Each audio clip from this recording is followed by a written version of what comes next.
Asaka Abu Ali bin Sino nomidagi jamoat salomatligi texnikumimizga tashrif buyurgan hurmatli mehmonlar, qadrli ustozlar va talaba yoshlar. Barchangiz bugun texnikumimizda o'tkazilayotgan World Skills Asaka 2025 mutaxassislik tibbiyot yo'nalishi bo'yicha ichki chempionatiga xush kelibsizlar. Samarqandda o'tkazilgan World Skills Samarqand 2025 milliy liboslar chempionatida o'quvchimiz Foziljonova Nozima Bahodir qizi tibbiy va ijtimoiy g'amxo'rlik yo'nalishi bo'yicha 702 ball bilan 64 nafar o'quvchilar ichida faxrli 4-o'rinni egalladi va qolib 30lik chempionlar ro'yxatiga kirdi. Bu albatta biz uchun faxrlidir.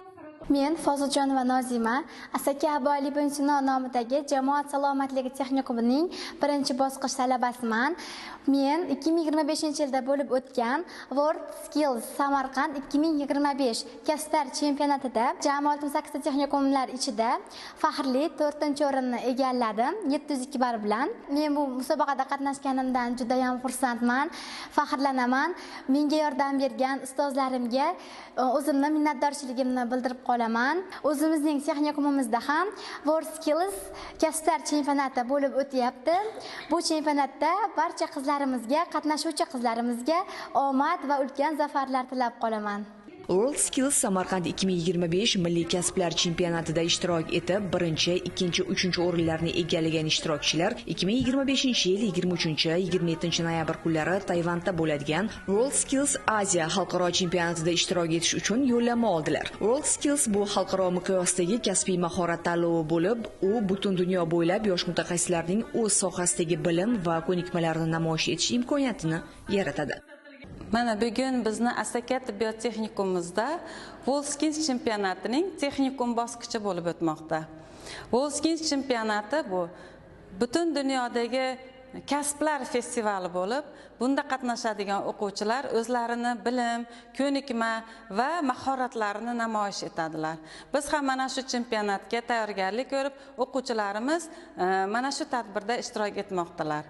Samarqandda 2025-yil yanvar oyida bo'lib o'tgan World Skills milliy kasblar festivalida ko'plarda qatorida 64 ta texnikumlarda qatorida bizning Asaka tibbiyot texnikumimiz o'quvchisi Nozimaxon Foziljonova ham ishtirok etdi va bu musobaqada 702 ballni to'plab faxrli 4-o'rinni oldi hamda 32 talik g'oliblar ro'yxatiga kiritildi. Mana shu chempionatni o'tkazishdan asosiy maqsad o'quvchilarimizni kasbini, o'rganayotgan bilimini, amaliy ko'nikmalarini o'zini hayoti davomida qo'llash hamda raqobatbardosh, jahon andozalariga mos bo'lgan yetuk mutaxassislar tayyorlashdir.